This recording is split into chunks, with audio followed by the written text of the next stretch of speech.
responder o exercício, se tiver anotado alguma coisa, tá? Nossa aula de hoje, pessoal, vai ser sobre leishmaniose, tá? Eu postei o material para vocês na semana passada e eu deixei o material que estava lá oculto, tá? E coloquei um material diferente, porque eu queria aumentar algumas imagens, tá? Para vocês, para poder ficar mais visual mesmo o material da aula, tá? Então, quem já tinha impresso ou tinha baixado o material, se depois quiser ir lá dar uma olhadinha, vai ter mais imagens, tá?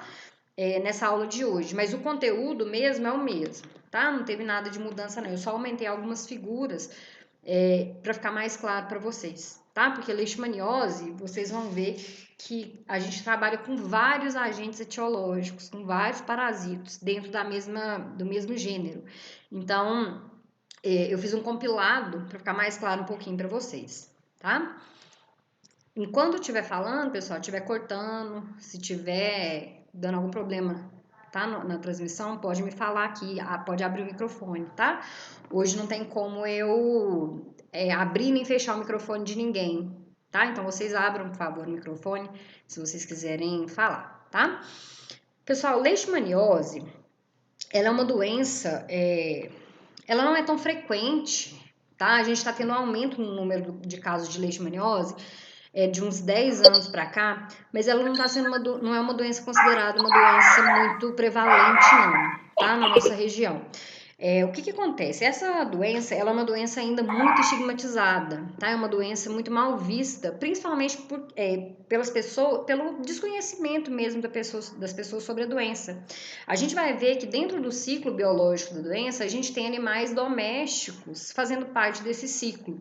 E muitas vezes as pessoas não entendem muito bem qual que é o papel desses animais, do gato, do cachorro dentro do ciclo, e acaba estigmatizando, ligando, né, fazendo a ligação direta dessa doença com o cachorro, com o gato, e na verdade ele também nada mais é que um hospedeiro, né, que um animal que adoece se ele tiver contato com o parasito, tá? Então a gente vai tirar algumas dúvidas hoje. Provavelmente a gente não consegue fechar uma aula em 50 minutos, a gente vai precisar de 2 aulas, tá? Para falar de tudo sobre leishmaniose, tá? Quando a gente está falando de leishmaniose, pessoal, a gente precisa lembrar que essa doença, tá? Ela é uma antropozoonose. O que é isso? Essa doença é uma doença que inicialmente ela acontecia em animais. E o ser humano ele foi introduzido no ciclo dessa doença pela proximidade que o ser humano passou a ter com animais silvestres, principalmente, tá? Então, tanto o ser humano quanto os animais domésticos, eles passam a desenvolver leishmaniose, né, ao longo do tempo, porque aumentou-se a proximidade do ser humano com esses animais, né, com os vetores que viviam mais isolados, tá? A leishmaniose, ela é dividida, tá, em 2 doenças diferentes. A gente tem a leishmaniose tegumentar, que é uma doença que vai acometer principalmente pele e mucosas, e a gente tem a leishmaniose visceral, tá?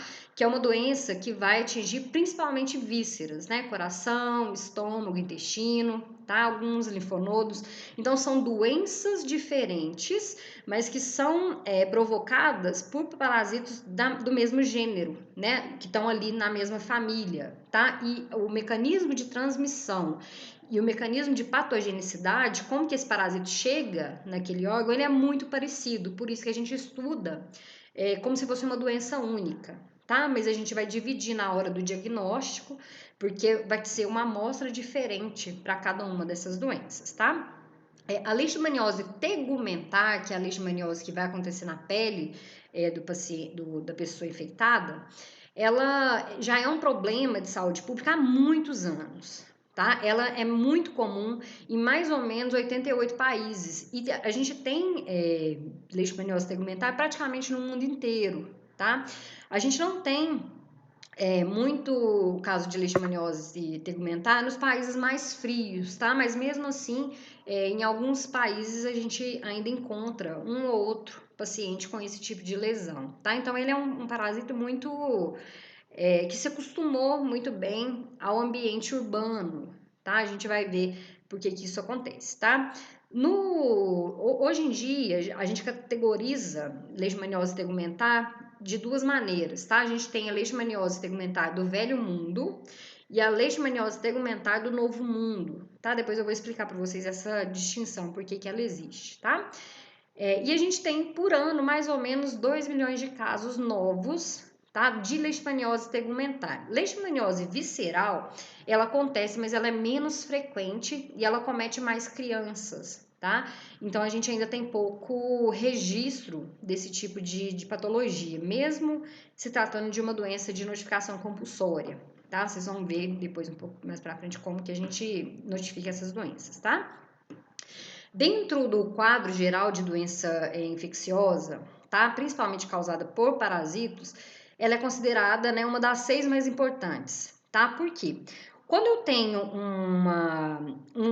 vocês vão ver que o vetor, que é o organismo que transmite a doença, ele vai ser o mesmo vetor tanto para leishmaniose tegumentar quanto para leishmaniose visceral. A leishmaniose tegumentar, ela tem uma característica muito própria, ela tem uma lesão muito característica. Então, se eu tenho muito paciente com leishmaniose tegumentar, isso quer dizer que dentro daquele ambiente eu tenho um vetor que pode ser transmissor também de leishmaniose visceral, tá? Com o passar do tempo, a gente vê que quando eu tenho uma população que tem um grande número de leishmaniose tegumentar, com o passar do tempo, eu começo a perceber também casos de leishmaniose visceral, porque o vetor ele está disseminado naquela região, tá? Então, quando a gente começa a identificar muito paciente com leishmaniose tegumentar, o ideal, né, é que se faça o tratamento e isole esses pacientes para que a gente não tenha, né, disseminação das formas viscerais, tá? Dessa doença. A gente tem relato, tá, de leishmaniose tegumentar desde 1895, tá? A gente tem vários autores que vêm relatando ao longo da história a presença de úlceras ou feridas, né, relacionadas a feridas características de leishmaniose desde 1895 até os dias atuais, tá? E o que esses pesquisadores eles foram percebendo? Que apesar da característica da lesão ser muito parecida, tá? A gente vai ver que é uma lesão seca, uma lesão que tem uma borda abaulada. Quem bate o olho nessa lesão tegumentar sabe que aquilo ali se trata de leishmaniose, tá? Não tem nenhuma dúvida disso. O que acontece é o seguinte, quando as pessoas, né, esses pesquisadores foram observando essas lesões, quando eles foram caracterizar o parasito que estava ali causando aquela lesão, eles viam que realmente tratava-se de uma leishmania, mas de leishmanias de espécies diferentes, tá? Então, ao longo do tempo, a gente teve aí mais de 20 leishmanias descritas, né, espécies diferentes. Elas são morfologicamente muito parecidas, mas cada uma vai ter uma patogenicidade diferente. Tem leishmania que é mais agressiva, que vai causar lesões mais agressivas, mais profundas, né, no paciente, vai causar, por exemplo, alteração, né, perda mesmo de mucosa, de cartilagem, de até osso, tá? Em alguns casos aí, em alguns pacientes. Então, o tipo de leishmania relacionado à doença, né, à lesão, vai estar diretamente relacionado com o grau, com a gravidade daquela lesão, tá? Lá em 1895, o Moreira, né, que era um pesquisador, ele identificou, tá, uma lesão em um paciente que ele caracterizou como botão da Bahia, tá? Por que isso aconteceu? Esse tipo de lesão era muito comum em países quentes, tá? E o Moreira, ele observou que o paciente que ele estava diagnosticando, ele tinha viajado para a Bahia, é um pesquisador brasileiro, tá? Tinha viajado para a Bahia e voltou com essa lesão epitelial. Foi o primeiro caso no Brasil que a gente tem, né, descrito de leishmaniose tegumentar, tá? Até naquela época a gente não tinha descrição da leishmania propriamente, não. Ele descreveu a lesão, né, que depois foi caracterizado como lesão de leishmaniose, tá? Outro pesquisador muito importante dentro da leishmaniose foi o Lindenberg, tá? O Lindenberg, lá em 1909, ele estava pesquisando, né, alguns tipos de doenças infecciosas e ele foi chamado para estudar várias lesões de pele que estavam sendo, que estava aparecendo em, como é que chama? esqueci o nome dos trabalhadores, que trabalham em rodovia, pessoas que constroem rodovias, tá? São Paulo estava crescendo muito nessa época, tá? Estava se desenvolvendo muito, principalmente em relação às rodovias. E aí, esses trabalhadores que trabalhavam ali desmatando a área para construir essas rodovias, eles começaram a desenvolver essas lesões de pele, uma lesão seca, sem pus, sem secreção, e esse pesquisador ele foi chamado para avaliar essas lesões, tá? E aí ele começou a fazer o raspado dessas lesões e começou a identificar que ali tinha um micro-organismo, né? Em todas as lesões que ele identificava, que ele fazia o exame microscópico, ele via aquele tipo de parasito. Tá? No Brasil, foram as primeiras leishmanias, né, a serem identificadas, tá? Foi por isso a lesão específica de leishmaniose tegumentar, ela recebeu o nome de úlcera de Bauru. Por quê? A maioria desses trabalhadores lá do interior de São Paulo eram, né, dessa região ali muito próxima de Bauru e acabavam voltando, né, para ali para aquela região já com a lesão instalada. Então, muitas vezes eles eram diagnosticados, né, ou na própria rodovia ali com a equipe médica ou voltavam para suas casas e iam procurar ali atendimento médico e voltava com essa lesão característica. E aí, com o tempo, né, ficou-se aí o nome de úlcera de Bauru, tá? Hoje a gente não usa mais esse nome, tá? A gente hoje... Paula, tá travando muito. Muito. Vê se vai melhorar. Parou um pouco? Sim, pode me falando, tá? Estão ouvindo? Sim ou não? Pode abrir o microfone, gente. Sim. Agora. Beleza. Então, vamos lá. E aí, pessoal, a partir de 1909, a gente teve, né, vários outros casos de leishmaniose tegumentar e cada pesquisador, quando fazia a identificação dessa úlcera, precisava fazer a identificação da espécie de leishmania, tá? Porque o tratamento, vocês vão ver que o tratamento ele é muito parecido, mas a extensão da lesão e a gravidade da lesão causada nesses pacientes era muito diferente, dependendo do tipo de leishmania e do tempo que esse paciente demorava para receber o tratamento. Tá? Em relação à epidemiologia da leishmaniose, a gente tem casos, né, descritos desde lá de 1980, tá? A gente tinha, né, mais ou menos 5.000 casos descritos ali em 1980, tá? Que quando... por que em 1980 essa descrição de caso, por que ela começa em 1980, tá? A gente tem desde lá de 1800 e pouquinho com pesquisadores já relatando casos de leishmaniose, tá? Só que a partir de 1980, a leishmaniose passou a ser uma doença de notificação compulsória. O que que significa? Quando um médico, um profissional da saúde identifica um caso de leishmaniose, ele é obrigado a relatar para o Estado, tá? Essa doença, principalmente leishmaniose visceral, tá? Então, desde 1980, a gente tem, né, um controle dentro do Sistema Único de Saúde para avaliar, para acompanhar tanto a leishmaniose tegumentar quanto a visceral, tá?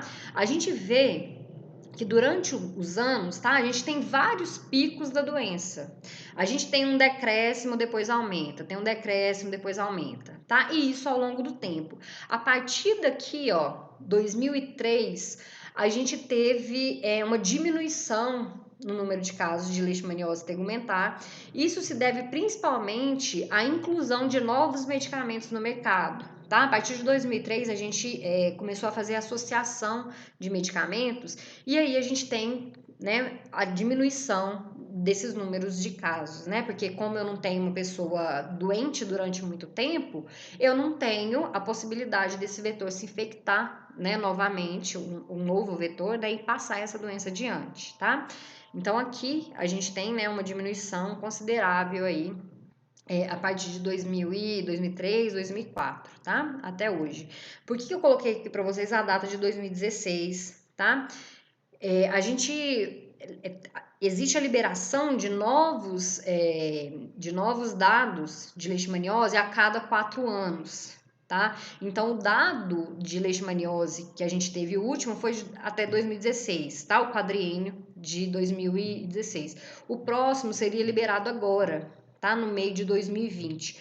Como a gente está tendo essa epidemia de coronavírus, a gente todos os calendários de doença de notificação compulsória, eles foram prorrogados, tá? Então, esses calendários, eles vão sair, né? Os dados sobre as doenças vão sair, mas todo o esforço que está sendo realizado dentro do SUS hoje, dentro da epidemiologia, no SUS hoje é voltado para o coronavírus, tá? Tem gente trabalhando, né? Claro, né, nas outras doenças, mas a epidemiologia hoje, ela tá um pouco mais travada por causa da epidemia, tá? Mas a gente provavelmente aí lá para setembro, outubro, a gente já tem esses dados novos, né, em relação à leishmaniose, tá?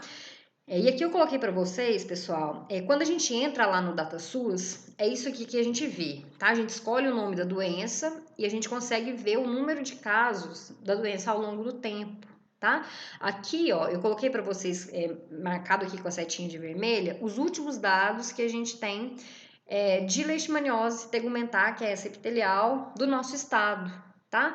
Minas Gerais é um estado que ele varia muito, ele flutua muito dentro dos números de casos, tá? Desde 1990, a gente flutua entre mais ou menos 800, 900 casos por ano, né? Até aqui, ó, 1.800, 2.700. Em 2000, tá? Minas teve um aumento muito grande no número de casos de leishmaniose. A gente teve mais ou menos, né, notificados 2.701 casos de leishmaniose. Então, é muita gente dentro de um estado com esse tipo de lesão epitelial, tá? Por ser uma lesão simples de ser diagnosticada, o que a gente vê é que muito profissional da saúde não sabe identificar inicialmente essa lesão, tá? Existe um estudo, um artigo, que mostra, eles fizeram uma pesquisa com profissionais da saúde para eles identificarem lesões características de leishmaniose, tá? Os únicos profissionais que quase 100% conseguiram identificar foram os médicos veterinários. Olha para você ver, médico veterinário sabendo diagnosticar lesão em humano e enfermeiro, né? Enfermeiro, biomédico, farmacêutico, não sabia fazer a identificação da lesão. Tá? O tanto que isso é grave, né? Às vezes o tempo de diagnóstico do paciente, ele leva mais tempo, porque simplesmente o médico ou o profissional da saúde não sabe identificar aquela lesão, não sabe direcionar dentro do sistema de saúde, né? Isso acaba agravando muito o caso do paciente, tá?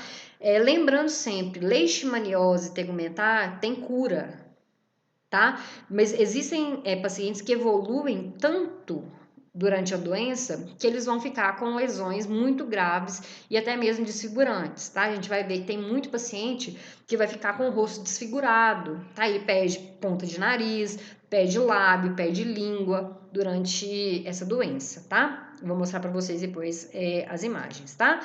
E no Brasil, o principal grupo, tá, que desenvolve leishmaniose são os adultos jovens, tá?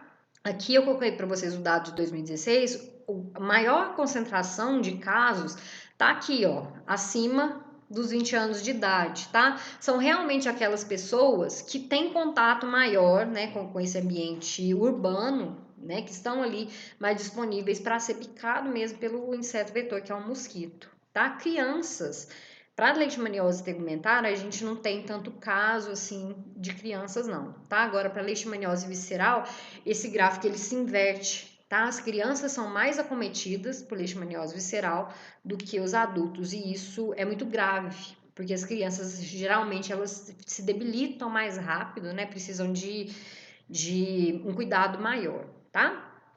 Em 2016, a gente teve, né, mais ou menos aí quase 13 mil casos novos né, contando os casos mineiros e os outros.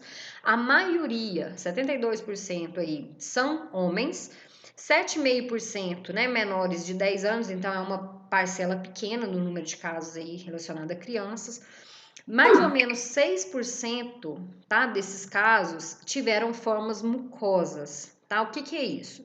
Apesar de ser uma doença epitelial, existe a doença que acomete só a pele, tá? A pele mesmo, assim, só lesão bem superficial, e existe lesões que são mais profundas, tá? E em regiões onde tem mucosa, por exemplo, nariz, palato, né, céu da boca, toda essa região mais mucosa, tá? E 81% desses pacientes, pessoal, eles foram diagnosticados porque eles fizeram um exame laboratorial, tá? Então, o que que acontece? Nós, né, do diagnóstico, seja um médico, patologista, seja um biomédico, seja um farmacêutico, na doença, na leishmaniose, a gente é muito importante para o diagnóstico. Por quê? Por mais que seja uma lesão visível, os médicos não sabem diagnosticar muitas vezes, tá? Então é preciso realmente fazer um exame bem feito para chegar, né, para fechar um diagnóstico de leishmaniose tegumentar, tá? Em relação à epidemiologia, né, da doença, quem são os agentes etiológicos, tá? O agente etiológico dessa doença é um parasita, um protozoário, tá? Então ele é unicelular, né? Ele é uma única célula e ele é intracelular obrigatório, tá? Igualzinho os outros que a gente já viu. E todos os agentes causadores de leishmaniose, seja leishmaniose tegumentar, seja leishmaniose visceral, eles estão dentro do gênero Leishmania, tá? Esse gênero Leishmania, ao longo do tempo, ele foi sendo subdividido, tá? Dependendo do livro que vocês peguem para estudar, vai estar a divisão lá, complexo Leishmania, complexo Donovani, complexo brasiliense. O que a gente tem de mais novo na literatura é a divisão que eu coloquei aqui para vocês, tá? Que é utilizada atualmente. O gênero Leishmania hoje, ele é dividido em 2 subgêneros, tá? O subgênero Leishmania e o subgênero Viania. O que isso quer dizer? Dentro desses subgêneros existem características parecidas dentro desse grupo de protozoários, tá? A divisão em 2 subgêneros, ela só é feita por causa disso. Existem diferenças estruturais, tá? Dentro desses grupos. Então, quando eu tenho uma leishmania que pertence ao subgênero Leishmania, quando eu vou escrever o nome, tá, desse parasito, como que eu escrevo? Leishmania donovani, Leishmania infanto, Leishmania trópica. Esse Lzinho que está dentro do parêntese corresponde ao gênero, tá? Então, o subgênero, né? Fora do parêntese, gênero, dentro do parêntese, subgênero, e o restinho do nome que acompanha é o nome da espécie, tá? Então, aqui, ó, primeiro que tá aqui no subgênero Leishmania velho mundo, tá? Tá assim, Leishmania L. donovani. Qual que é o gênero desse parasito? Leishmania. Qual que é o subgênero desse parasito? Leishmania também. Ele chama Leishmania, tá? Qual que é a espécie? Donovani, tá? Então, dentro do subgênero Leishmania, eu tenho várias espécies, tá? E dentro do subgênero Viania, eu também tenho várias espécies. Dentro do subgênero Leishmania, esse subgênero ele é dividido em velho mundo, tá? E em novo mundo. O que é isso, tá? Algumas espécies de Leishmania, elas foram primeiro identificadas em múmias, tá? Ou identificadas em cadáveres muito bem conservados ao longo do tempo. Essas espécies, não é que elas não existem hoje não, tá? Elas existem e ainda causam doenças, mas por serem identificadas primariamente nesse tipo de amostra, elas foram caracterizadas como Leishmania do Velho Mundo, ou Leishmania que causaram doença há muito tempo. Tá? As outras leishmanias que foram aparecendo em outros pacientes e até mesmo em animais foram sendo classificadas de acordo com o tempo que elas apareceram na história, tá? Por isso que elas são chamadas de Leishmania do Novo Mundo. A gente tem Leishmania do Novo Mundo tanto do subgênero Leishmania quanto do subgênero Viania, tá? Precisa saber o nome de todas as Leishmanias? Não. Tá? O que eu quero que vocês entendam é que existe essa subdivisão e que existem tanto agentes causadores de doença lá no subgênero Leishmania quanto no subgênero Viania, tá? Aqui pra gente, no Brasil, existem espécies, né, que causam leishmaniose visceral e espécies que causam leishmaniose tegumentar. Essas, né, quando vocês forem estudar para um concurso, para alguma coisa mais aprofundada ou mesmo para uma pesquisa, aí vocês precisam conhecer o nome, tá? Para a disciplina de parasitologia, a gente vai tratar como se fosse uma espécie única, tá? Porque a gente vai ver morfologia, a gente vai ver diagnóstico, mas não tem necessidade da gente ver conteúdo molecular, diferença de estrutura, porque é muito pouco, tá? Para o que a gente se propõe a fazer dentro do diagnóstico clínico da leishmania, tá? Eu sempre coloco para vocês como o primeiro parasito da lista, tá? O mais importante dentro do gênero, tá? O que é mais comum dentro daquele subgênero. Então, dentro do subgênero Leishmania, a gente tem como principais espécies, tá? As mais comuns de serem identificadas, a Leishmania donovani e a Leishmania infanto-infanto, tá? Depois, quando a gente for ver a doença em si, né, as características de sintoma, a gente vai ver muito esses nomes, tá? E no Velho Mundo, a gente tem dentro do gênero, né, no subgênero Leishmania, a Infantum Chagas e no subgênero Viania, a Brasiliensis, tá? Lembrando que o nome desse parasito, pode perceber, ó, Brasiliensis, Guianense, Panamaiense, Laisone, Peruviana, Colombiense, Equatoriense, sempre está relacionado aonde esse parasito foi encontrado, tá? De qual nacionalidade era o paciente. Então, a Leishmania brasiliense, ela foi identificada primeiramente no Brasil, tá? A Leishmania chagas também, ela foi identificada em um paciente que era portador de Chagas, tá? Por isso que ela recebeu essa denominação de Chagas, porque o paciente, além de ter Leishmania, também tinha doença de Chagas, tá? E a gente vai vendo ao longo da aula quais são as espécies mais comuns, tá?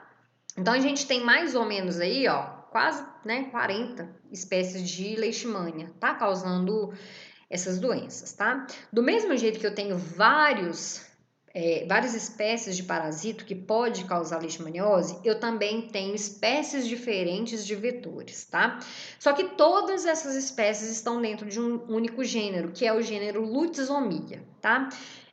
O vetor da doença de Chagas, da leishmaniose, também é um mosquito, tá? Então, a gente vai trabalhar com o gênero. Quem transmite leishmaniose? Mosquitos, né, as fêmeas, que são hematófagas, do gênero Lutzomia, tá? A gente tem mais ou menos 30 espécies diferentes de mosquito do gênero Lutzomia, tá? A maioria deles tem as mesmas características físicas, tá? A gente olha para o mosquito, ele é muito parecido, um Lutzomia é muito parecido, tá? Um com o outro. Então, a gente vai trabalhar com gênero também, não com espécie, né? Não tem necessidade da gente conhecer 30 mosquitos diferentes, porque a gente não vai trabalhar com biologia, né? Com morfologia de mosquito, tá? Esse mosquito, pessoal, ele é um mosquito muito conhecido, tá? E muito comum mesmo. Ele é um mosquito pequenininho e bem amarronzado, tá? É aquele mosquitinho que ele tem o voo em zigue-zague, tá? Muitos de vocês já devem ter tido contato com esse tipo de mosquito, tá? Ele também é muito conhecido como tatuquira e birigui, dependendo da região, tá?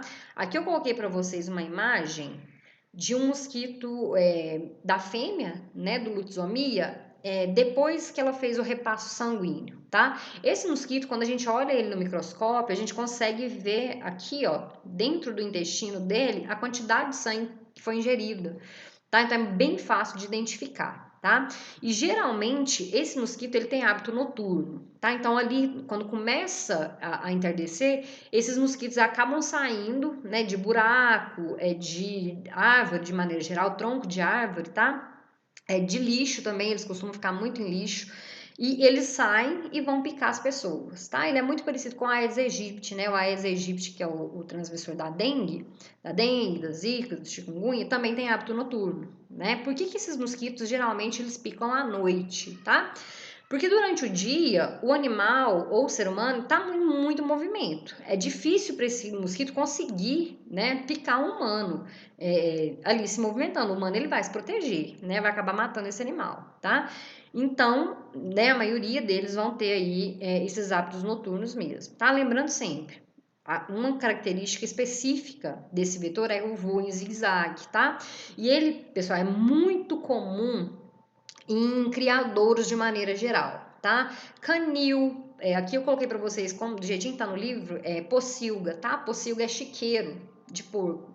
Então, em locais onde tem esse tipo de criação, geralmente esse Lutzomia, ele fica ali rondando, tá? Esses animais que estão presos. Então, para quem cria, né, tem uma criação maior aí de animal, tem que tomar muito cuidado também com o tipo de vetor que pode estar ali passeando, né, ali perto da criação, tá? Em relação a reservatório, pessoal, a gente tem vários reservatórios silvestres, tá? Para lutzomia. Principais reservatórios, roedores, de maneira geral, tá? Então, gambá, tatu, rato, ratazana, todos os tipos de roedores, eles são reservatórios naturais de leishmania, tá? O que isso quer dizer? Tá? Esses reservatórios, eles possuem esse parasito e esse parasito não causa doença, tá? Nessas espécies. Por que isso é tão importante para a gente? O ser humano tem muito contato com o roedor, tá? Rato, de maneira geral, ele faz parte da cidade. A gente costuma ver muito rato dentro de grandes centros, né? Principalmente quando tem muita aglomeração de lixo, aglomeração até de pessoas mesmo, tá? Então, a gente tem um reservatório dentro do ambiente urbano, né? E a gente tem ainda uma alta densidade vetorial. O que é isso? Um grande número de vetores, um grande número de lutzomia. Então, é muito fácil transmitir essa doença dentro dentro das cidades, tá? Dentro do ciclo silvestre, que é o ciclo que acontece lá dentro da floresta, a gente tem ainda, né, os canídeos, de maneira geral. Canídeo vai ser lobo, raposa, tá? Todos esses canídeos pequenos mesmo, que fica na mata, tá? E também os tamanduás, que vão fazer a manutenção desse ciclo, tá? Os canídeos, de maneira geral, eles não vão ser somente reservatórios, tá? Eles vão ser também hospedeiros. Algumas raposas, principalmente cães do mato, né? Eles vão desenvolver sintomas, tá? Eles podem ser assintomáticos, mas alguns também podem ser sintomáticos e ter sintoma da doença, tá? Tamanduá, gambá, tatu e ratos, roedores de maneira geral, geralmente são somente reservatórios, tá? Então, por que isso é importante para a gente? Existe um grupo de pesquisa, tá, em Divinópolis, que faz pesquisa de campo e na maioria dos parques que tem em Divinópolis, tá? E dentro daqueles parques, tá? Não vou me lembrar agora o nome do parque. São dois em Divinópolis. Duas reservas. Dentro desses dois parques já foram identificados gambás contaminados, né, infectados por leishmania, e também foram capturados os mosquitos, e a maioria deles também estavam infectados, tá? As fêmeas.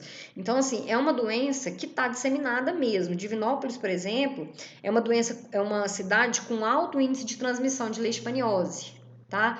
Então, a gente tem que ter muito cuidado, porque é muito próximo, né? A gente não tem nenhum relatório específico de Nova Serrana, tá? A gente não tem esse levantamento em número de casos e número de animais também, tá? Contaminado. A gente tem só o registro do DataSUS, tá? É até um bom tema para quem gosta, né, de parasitologia, para TCC, tá? Fazer um levantamento de espécie de lutzomia, espécie de leishmania presente nas matas aqui da região, tá? E os hospedeiros? Quem são os hospedeiros de leishmaniose, tá? Hospedeiros de leishmaniose, pessoal, são os mamíferos de maneira geral, tá? Principalmente os animais domésticos. A gente tem cão, gato e cavalo, né? A gente considera como hospedeiros acidentais. O que isso quer dizer? Esses animais, provavelmente, eles só foram infectados porque existia um humano inicialmente infectado. Tá? Diferentemente de outras doenças, onde a gente tem primeiro a infecção do animal para depois passar para o ser humano, quando a gente está falando de animal doméstico, geralmente é o humano que adoece primeiro, tá? Para depois o animal adoecer na leishmaniose. E isso já está bem escrito em alguns estudos, tá? O principal animal relacionado à leishmaniose é o cachorro, tá? A maioria dos estudos que a gente tem demonstrando transmissão peridomiciliar, que a gente fala, né, que é dentro do domicílio e ali ao redor, está relacionado a casas que têm a presença de um cachorro, tá? Por quê? Até pouquíssimo tempo não existia essa relação, não conseguia se estabelecer se a leishmania realmente conseguia causar infecção em gatos, né, em felinos. Depois a gente já começou a ver que cavalos também já apresentavam lesão.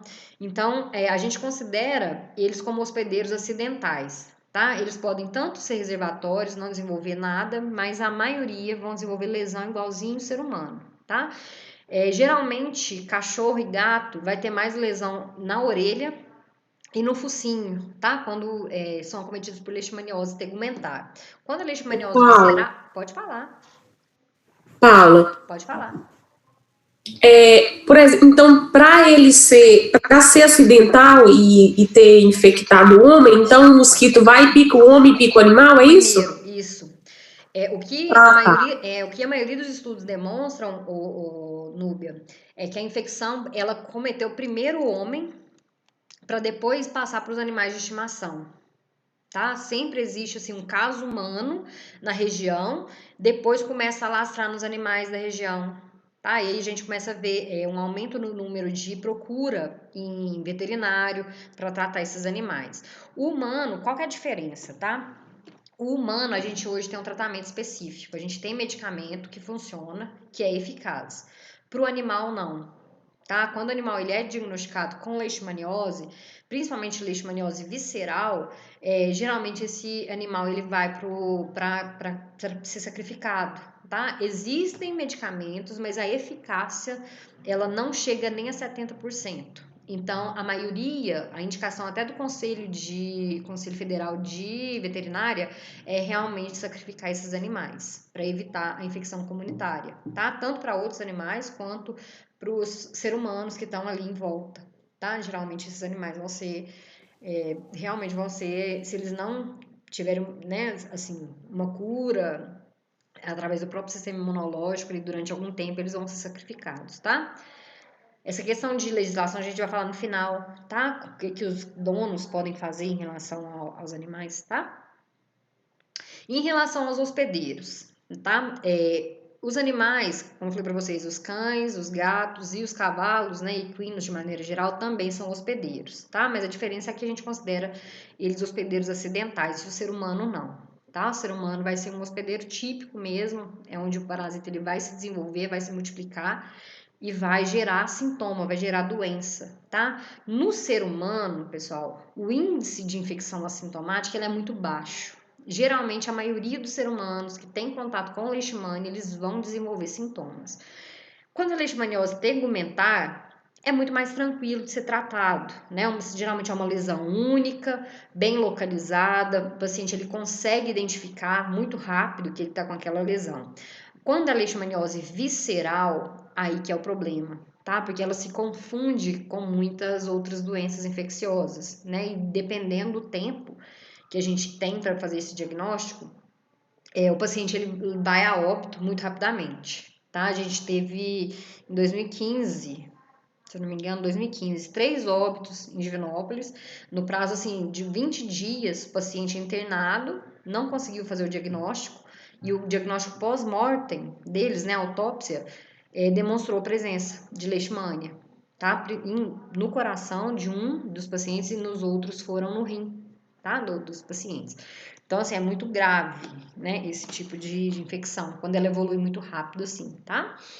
Em relação à morfologia, como vocês estão vendo, esses parásitos eles são muito parecidos, né? São protozoários, unicelulares, intracelulares obrigatórios, e com a leishmania não é diferente, tá?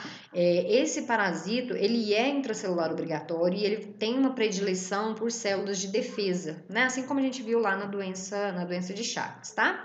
Em relação à morfologia, a gente vai ter 3 morfologias bem distintas desse parasito, que são as amastigotas, as paramastigotas e as promastigotas, tá? A forma mastigota é aquela forma que vai estar dentro da célula do hospedeiro, igualzinho nas outras, né? Então, essa célula, essa forma de amastigota vai ser infectante para o mosquito na hora do repasso sanguíneo.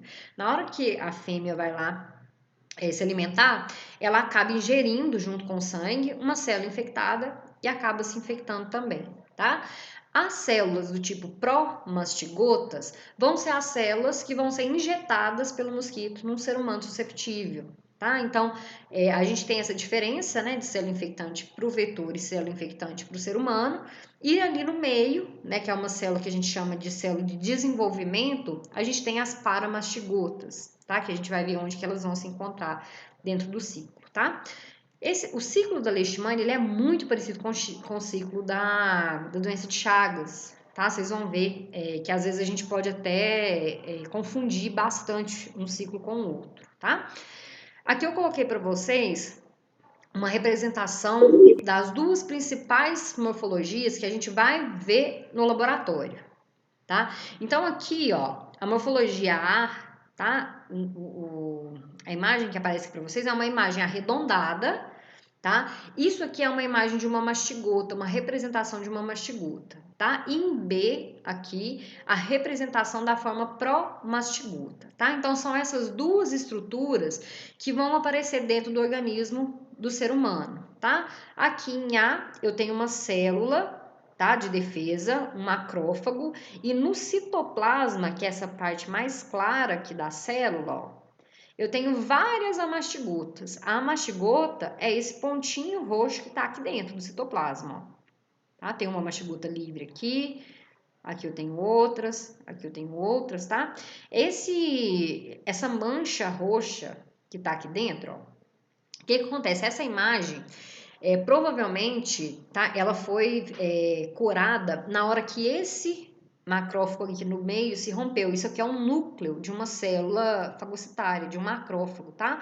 Provavelmente esse macrófago ele estava todo cheio de amastigota, ele rompeu e as amastigotas, na hora que elas são liberadas, né, ali no meio extracelular, elas acabam infiltrando nos próximos macrófagos que estão mais próximos. Então, provavelmente todas essas amastigotas que estão aqui, ó, dentro desses três aqui ao redor, vieram desse que está aqui no meio, tá? É difícil a gente ver esse tipo de lâmina, tá? Tão próximo assim, um macrófago tão parasitado, né, quanto o outro, tá? Em B, a gente tem a promastigota, tá? A promastigota, ela é muito parecida com outras estruturas que a gente já viu. A gente vê essas estruturas afiladas, né, que são as estruturas que aparecem no sangue do paciente, lá na malária, né, a gente viu o Plasmodium falciparum livre, a gente viu o Trypanosoma cruzi livre no sangue, mas ele tem aquela membrana ondulada. Então aqui, ó, o importante pra gente não é diferenciar a mastigota, tá? Porque a mastigota ela vai estar dentro da célula. Muito dificilmente eu vou conseguir caracterizar a mastigota de Leishmania, a mastigota de Trypanosoma cruzi. O que eu consigo diferenciar morfologicamente são as formas sanguíneas, as que estão livres pela morfologia, tá? A promastigota de Leishmania, ela tem a ponta mais afilada, tá? Ela tem uma porção mais arredondada e a ponta dela, ela parece uma pimenta. Sabe aquela pimenta dedo de moça? É esse tipo de estrutura que a gente fala para os alunos na hora da identificação, tá? Ela tem aquela pontinha mais afilada, tá? Igualzinho tá na imagem aqui, ó. Aqui, como elas estão mais próximas, não dá para ver muito bem, mas na hora que a gente estiver fazendo a parte do diagnóstico, eu coloquei várias outras imagens para vocês verem, que a gente consegue ver direitinho, tá? A morfologia delas. A gente sempre vai ter, né, na estrutura, esse local onde acumula mais corante, tá? Que é o núcleo da célula, né? Onde tem o material genético, né? Então, por afinidade com o corante, ele fica mais escuro mesmo, tá?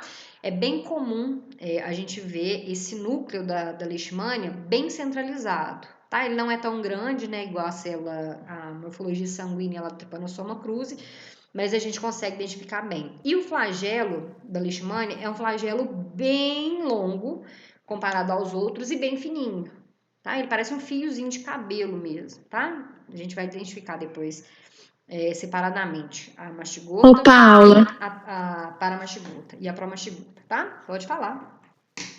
Paula, aí no caso da leishmaniose acontece igual a doença de Chagas? Isso. Porque eu tava estudando, nem sei se eu vou conseguir te falar assim direitinho.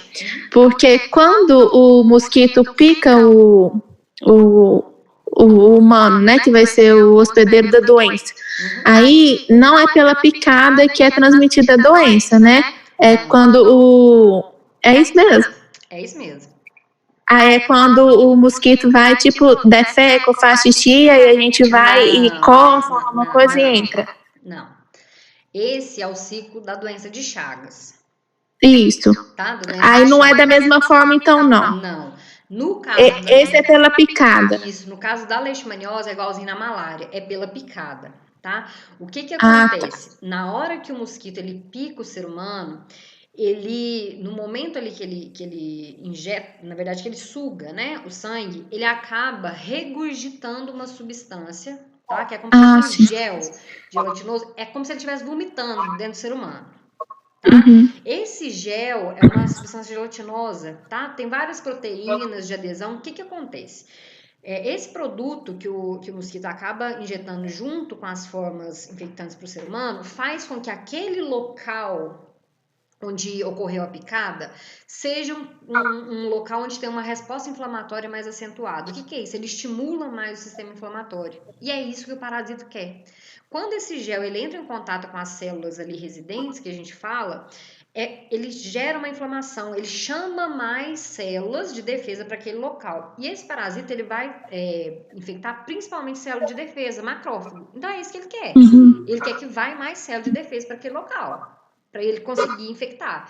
Então, é um mecanismo de evolução mesmo desse parasita. Além de ser injetado durante o repasto, o mosquito ele acaba criando ainda como se fosse uma cola, que a gente fala, né? Uma substância de aderência para esse parasita ali naquele local. É muito parecido com doença de Chagas. Só que nas Chagas, o paciente ele vai se infectar através das fezes, né? Mas vai infectar macrófago do mesmo jeito. Aqui é pela picada, tá? Que vai. Sim. Obrigada, viu? De nada.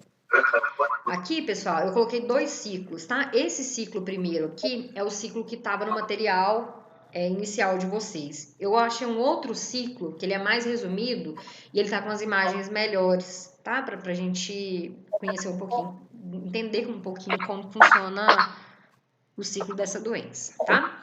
Então vamos lá. O ciclo ele acontece em 2 hospedeiros diferentes, né? Na verdade, um vetor e um hospedeiro, tá? Lembrando que aqui o hospedeiro ele pode ser ou humano, ou cachorro, ou gato, ou, né, qualquer outro animal, tá? A infecção ela vai acontecer do mesmo jeito. Então eu tenho lá um flebotomínio, né? A fêmea desse tipo de mosquito é uma fêmea que a gente chama de fêmea susceptível, né? Essa fêmea, ela em algum momento ela picou alguém que estava com leishmaniose e se infectou, tá? Então ela tem lá dentro do seu organismo as formas infectantes, tá? Que são as formas pró-mastigotas, tá? Essa fêmea, pessoal, desliga para mim o microfone, acho que é o Willy que tá com o microfone ligado.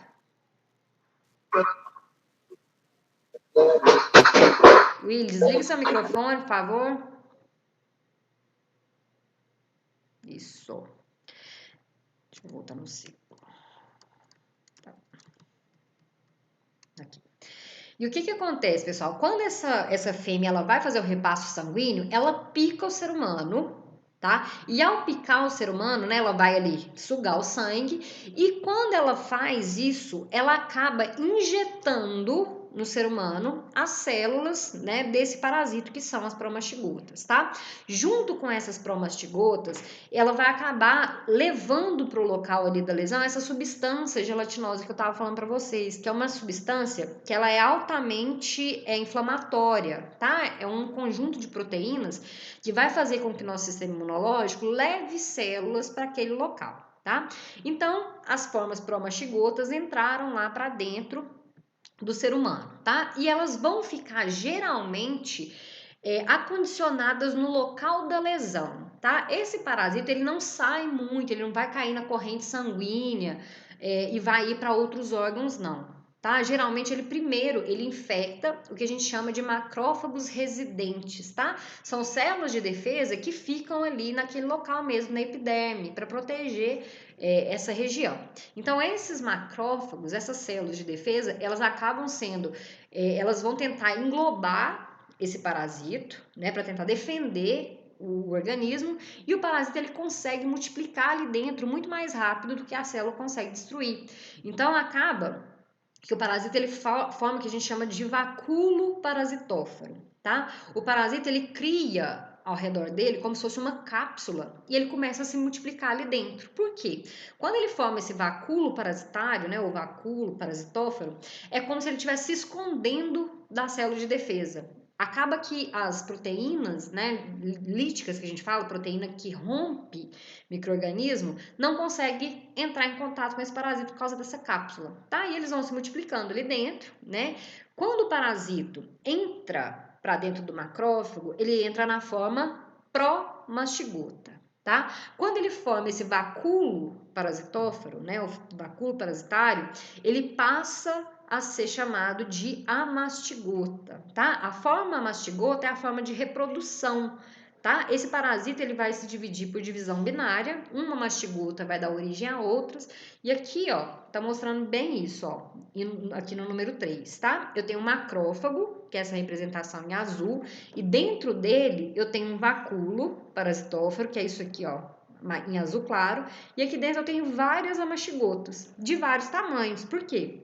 Eu tenho uma célula já se alongando para dividir e tem outras que já estão no tamanho normal, que vão se dividir até romper aqui esse macrófago e ser liberadas, tá? O que acontece? Quando o macrófago rompe, tá? Ele vai liberar várias amastigotas ali depois no sangue do paciente, tá? Essas amastigotas, elas podem ter dois caminhos distintos, tá? As amastigotas, elas podem se ficar ali, né, naquele local da lesão, ou em alguns casos, dependendo da espécie de leishmania, ela vai migrar, tá? Ela vai sofrer transformação e vai migrar para outros tecidos. No caso, por exemplo, da leishmaniose, das espécies de leishmaniose visceral, tá? Quando são espécies que vão causar leishmaniose do tipo tegumentar, geralmente elas vão ficar mais localizadas ali, mais próximo do local da lesão mesmo, tá? Elas não vão se afastar muito ali daquele local não, tá? Quando o flebotomínio, né, outro mosquito que não está infectado, entra em contato com esse paciente, o que acontece? Nos casos da leishmaniose tegumentar, geralmente, tá? Geralmente esse mosquito ele acaba se infectando na própria lesão que o paciente já tem. Dificilmente em vasos mais próximos, tá? Que eu quero falar, não na própria lesão. Porque a maioria dos macrófagos infectados vão estar ali, muito próximo dessa lesão. Quando eu tenho um paciente com leishmaniose visceral, eu tenho um parasito que ele consegue ficar mais distribuído no organismo. Então, o mosquito, ele pode se infectar picando, né, em qualquer tipo de vaso sanguíneo ali, mais superficial, né, desse paciente infectado, né, ou do animal infectado, tá? Quando o flebotomínio, ele ingere essa mastigota, o que acontece? Dentro lá do intestino, essa promastigota, ela vai sofrer modificações, igualzinho aconteceu com todos os outros parasitos, tá? Então, a mastigota dentro do vetor, dentro do mosquito, ela vai ter a transformação de amastigota em paramastigota, tá? E depois de paramastigota, a paramastigota é uma estrutura que fica lá dentro do intestino, tá? Do mosquito.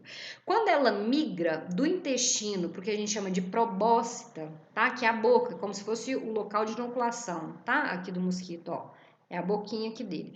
Quando ela migra lá para a glândula salivar desse mosquito, ela recebe o nome de promastigota, tá? Então, essa passagem do intestino para a glândula salivar do mosquito, ela sofre transformação para ficar inoculada ali, para ficar presa, tá? Dentro dessa glândula salivar. E aí a gente tem, né, a formação completa do parasito, já com flagelo, né, com a estrutura que a gente vai ver depois no sangue do paciente, e também tem a formação daquele gel que eu falei para vocês, que é o gel inflamatório, né, que vai causar toda aquela inflamação no local da picada, tá? Então, passar pelo intestino do mosquito é importante, tá? Para que o parasito consiga se diferenciar e se tornar infectante para o ser humano ou para um outro animal.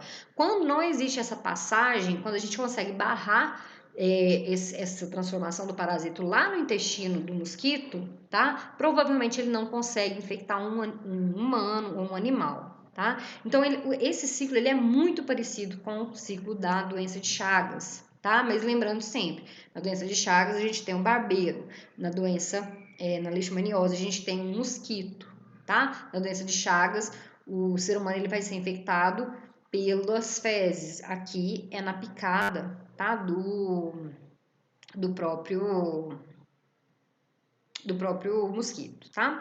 Eu vou colocar aqui para vocês 2 videozinhos, tá? Que é um resumo do ciclo dentro de cada hospedeiro, tá? Todos os videozinhos que eu coloco para vocês aqui na aula, pessoal, vocês conseguem esses vídeos no próprio YouTube, tá? São videozinhos rapidinhos, mas que exemplifica muito bem o ciclo da doença, né? Fica muito mais a fêmea do flebotomínio. tá? Deixa eu colocar mais alto. Se vocês não conseguirem escutar, depois só me pede o link que eu mando para vocês, tá? Não tem problema nenhum, não. Conhecida popularmente como vida da leishmania. Primeiro a gente vai ver no homem, tá? O ciclo. Depois a gente vai ver o ciclo no vetor, tá? No homem. A infecção de um hospedeiro vertebrado ocorre quando a fêmea do flebotomínio, conhecida popularmente como mosquito palha, que é hematófaga, pica um mamífero para se alimentar. Observe que durante a ingestão de sangue, o inseto infectado inocula a forma promastigota metacíclica, que penetra na pele do hospedeiro. Repare que o parasito pode invadir uma gama de células como células dendríticas, fibroblastos, podendo invadir primeiramente neutrófilos e principalmente macrófagos.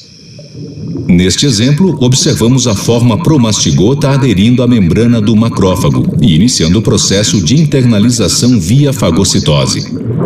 Veja a formação de pseudópodes e o parasito sendo internalizado em um vacúolo chamado vacúolo parasitóforo.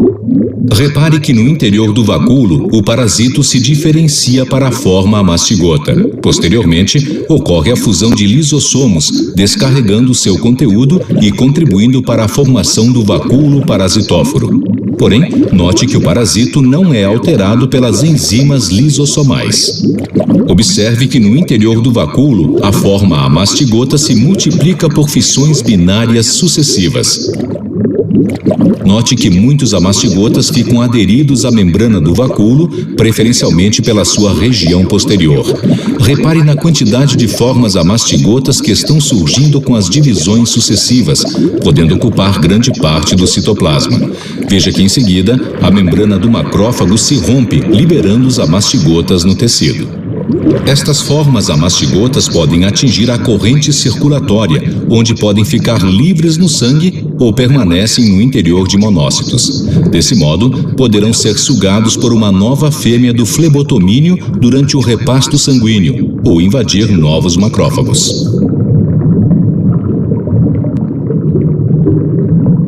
Repare agora que neste exemplo, observamos a forma amastigota aderindo à membrana de um novo macrófago. Note que o parasito também é internalizado via fagocitose, onde há a formação de pseudópodes, e o parasito é internalizado em um vacúolo. Após o processo de internalização, repare que lisossomos se fundem ao vacúolo, participando da formação do vacúolo parasitóforo. O conteúdo lisossomal é liberado no interior do vacúolo, porém o parasito não é alterado pelas enzimas lisossomais.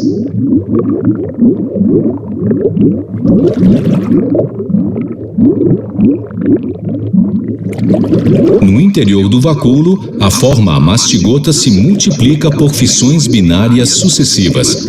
Repare quantas formas amastigotas estão surgindo com as divisões celulares. Observe que o vacúolo parasitóforo passa a ocupar grande parte do citoplasma.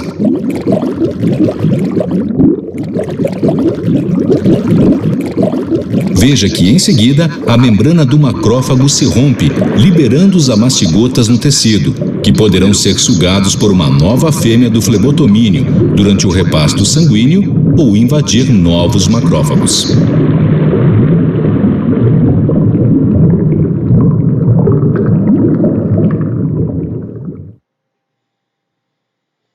Aí, pessoal, o ciclo, né, muito parecido com os outros que a gente já viu, né? Então, realmente, o que vai diferenciar para nós um ciclo né, de um parasito, de um protozoário, vai ser realmente o vetor, né, e a morfologia que a gente vê durante os exames que a gente faz, porque o ciclo ele é muito parecido, né? Eu sempre tenho ali o parasito entrando em contato com uma célula, entrando para dentro dessa célula, mudando de morfologia e depois se multiplicando, se replicando, né?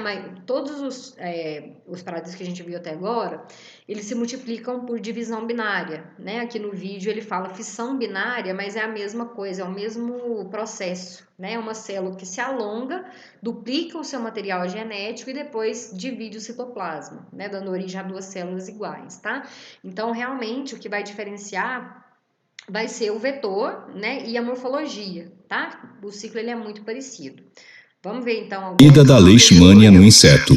A infecção do inseto flebotomínio ocorre quando a fêmea pica um mamífero infectado e ingere células sanguíneas e outras células, especialmente monócitos e macrófagos contendo formas amastigotas. Veja que os amastigotas são conduzidos à região anterior do trato digestório. Neste novo ambiente, os amastigotas se aproximam formando aglomerados, chamados de ninhos ou ilhas de amastigotas, que ficam protegidos no interior da matriz peritrófica. Neste ambiente, dá-se início ao processo de transformação das formas amastigotas em promastigotas procíclicos. Repare que os parasitos e o sangue ingerido ficam retidos no interior da matriz peritrófica. Observe que a matriz peritrófica começa a se romper na região anterior e as formas promastigotas migram para o epitélio do trato digestório.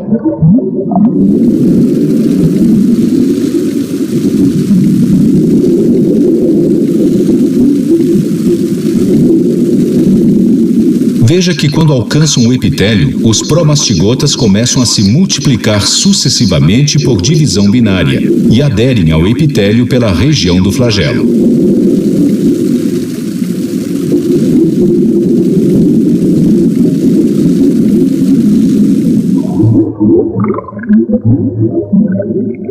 Repare que alguns parasitos são eliminados junto com o conteúdo estomacal.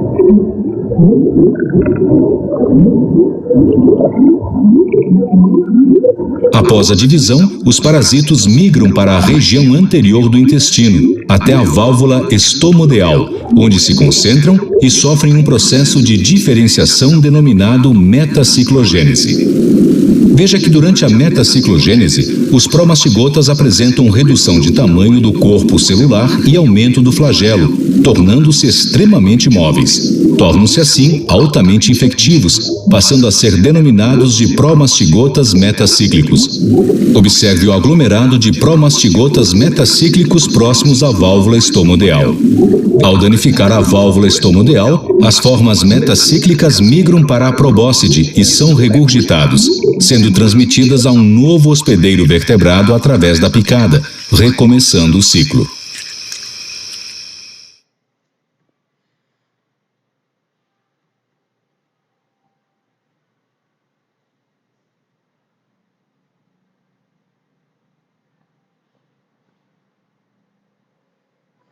Pessoal, no ciclo, nesse videozinho que mostra o ciclo dentro do vetor, eu acho que fica muito claro para vocês a importância que tem para o ciclo de vida, tá, desse parasito passar por dentro, né, ali do intestino, né, do aparelho ali digestório de maneira geral, do vetor. Só quando o parasito ele passa por todo esse sistema que ele acaba criando estruturas, né, se desenvolvendo a ponto de ser infectante para o ser humano, tá?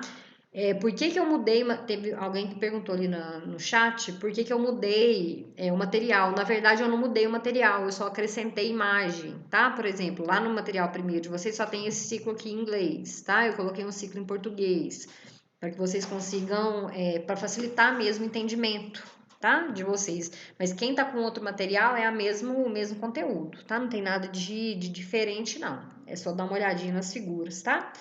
Em relação ao material anterior. Em relação aos dois ciclos, pessoal, ciclo no vetor, ciclo dentro do mosquito e o ciclo no ser humano, tem alguma dúvida? Quais são as células infectadas? Principalmente monócito, tá? Monócito e macrófago, para quem ainda não teve imunologia, é a mesma célula, tá? Quando ele é encontrado na corrente sanguínea, ele é chamado de monócito. Quando ele está no tecido, tá? Quando ele está na matriz extracelular, ele é chamado de macrófago, tá? Então, como a maioria nessa doença, tá? Os macrófagos que vão ser infectados são macrófagos residentes, geralmente eles estão no tecidos, por isso que eles são chamados de macrófagos, tá? E não de monócitos. Existem outras células que são infectadas pela leishmania, tá? Como vocês viram no vídeo, célula dendrítica, os fibroblastos, né? Principalmente na leishmaniose tegumentar. Mas a principal célula vai ser sempre os monócitos, tá? Que são as células que fagocitam mais, né? As células dendríticas, elas também fazem esse papel, né? Elas são células apresentadoras de antígeno, né? Que a gente fala. São células que fazem parte do nosso sistema imunológico, mas elas não têm um papel tão atuante na exacerbação da doença. O que é isso? Dentro do macrófago, a leishmania ela consegue se multiplicar mais rápido, tá? Geralmente dentro do fibroblasto, dentro de célula dendrítica, ele se replica com uma menor intensidade. Por isso que o macrófago ele é considerado a principal célula aí alvo, né, para as leishmanias de maneira geral. Tá? Então, dentro do ser humano, as células vão ser infectadas, né? Vai acontecer multiplicação e o rompimento. Dentro do vetor, dentro do mosquito, a gente vai ter a ingestão, né? Junto com o sangue, matriz peritrófica, tá? Que foi falado ali no vídeo, isso também tem lá no material de vocês. Matriz peritrófica é o conjunto, tá? Do que foi ingerido. O sangue que foi ingerido, os parasitos, as células, tudo que foi ingerido ali na hora do repasto, tá? Isso que é matriz peritrófica, é o que chega no estômago, na parte inicial ali do trato digestório desse mosquito, tá? Então, o parasita, ele acaba sofrendo modificação pela presença dos conteúdos sanguíneos que estão ali dentro, tá? Alguns vão ser eliminados ali junto com o conteúdo estomacal e outros vão se fixar ali na parede, se diferenciam e depois migram, tá? Ali pro local da probosta, né? Que é onde eles vão ser inoculados, tá? Em um novo hospedeiro susceptível. Então, o que acontece? A gente tem as amastigotas, como eu falei para vocês, e tem as pró-mastigotas, tá? Então, eu tenho sempre a mastigota e pró-mastigota dentro do ser humano, né, que foi infectado.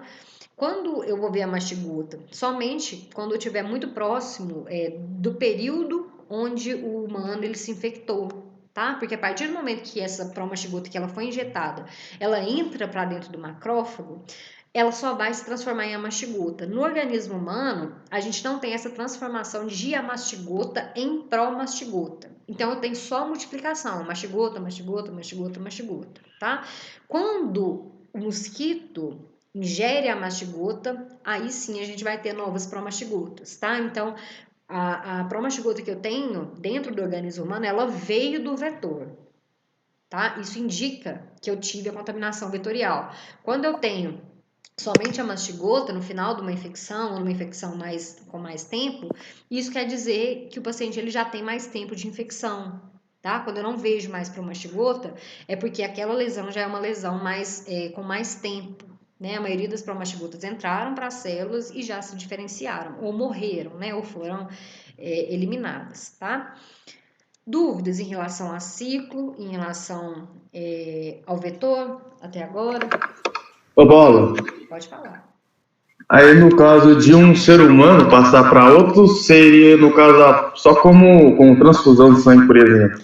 Só a mastigota, tá? Qual vai ser a transferência?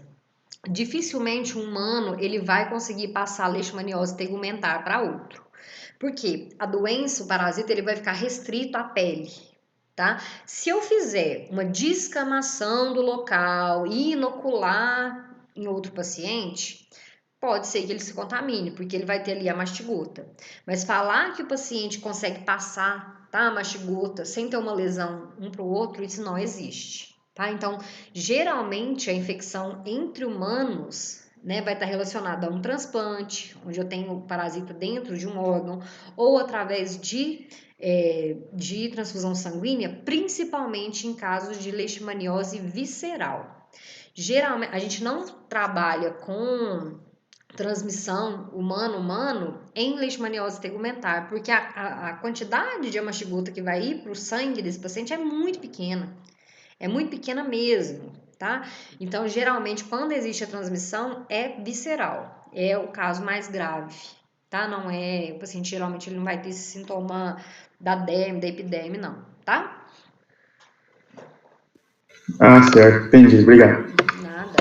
E aqui eu coloquei para vocês, pessoal, 2 imagens, tá? Mais ampliadas da leishmania, tá? Para vocês entenderem a morfologia, né? Bem de pertinho. A leishmania, tá? Ela tem uma morfologia, como eu falei para vocês, ela parece uma pimenta, né? Ela tem essa forma uma extremidade mais afilada e a outra arredondada, tá? Ela tem um flagelo, um único flagelo, tá? E é um flagelo longo e fino.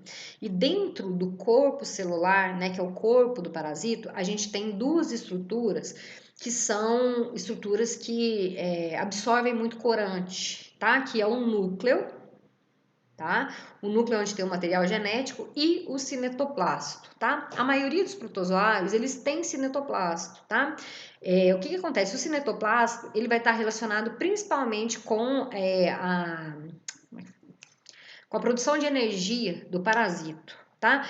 Tanto faz na mastigota quanto na promastigota, né? Que é essa estrutura Nha aqui, a gente consegue visualizar o cinetoplasto, tá? O cinetoplasto e o núcleo, tá? Do parasito. O que acontece? Quando a gente está trabalhando com microscopia óptica, tá? Com microscópio que a gente tem no laboratório, geralmente a gente consegue identificar somente o cinetoplasto da morfologia promastigota, tá? Quando a gente vê a mastigota, geralmente eu vou ver uma célula mesmo arredondada e vou ver somente o núcleo dentro ali desse macrófago, dentro de outra célula.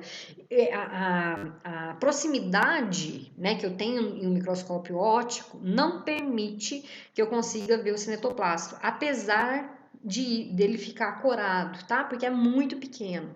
Então, aqui, esse exame que vocês estão vendo aqui não é uma microscopia comum, tá? É uma micrografia. Micrografia é um tipo, né, de microscopia, mas ela tem uma acurácia melhor, ela consegue visualizar mais de perto, né, as estruturas, tá? Não são todos os laboratórios que possuem esse tipo de microscopia, tá? Mas eu coloquei para vocês entenderem direitinho como que é a morfologia, tá? Geralmente a gente vai fazer o diagnóstico de leishmaniose através de amastigota, tá? A mastigota. Então eu vou ter que encontrar uma célula de defesa que tenha, tá? Ali no seu citoplasma a presença de amastigota. Eu não vou encontrar promastigota provavelmente no meu paciente, a não ser que seja uma lesão muito recente, né? A não ser que eu tenha aí alguma estrutura ainda de promastigota, tá?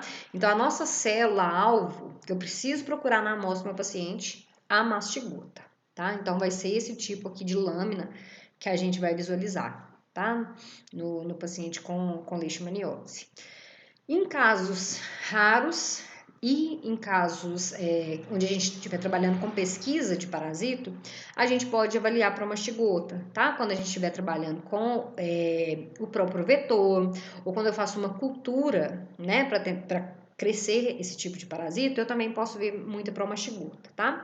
Essa lâmina aqui não é uma lâmina de paciente, tá? É uma lâmina que foi feita através de uma cultura. O que é isso? Eles colocaram um parasito num meio de cultura para ele crescer, para ele se multiplicar, tá? E ali ele só consegue se multiplicar em promastigota, tá? Eles fornecem nutrientes específicos para que uma promastigota se multiplique, né, sucessivamente ali dentro desse meio de cultura. Ela não passa a mastigota, não tem células dentro dessa cultura, tá? Só nutriente. Por isso que a promastigota ela só vai se dividindo, né? A gente tem, em cada ciclo, né, que a gente fala, a gente tem mais promastigota dentro daquela cultura, tá?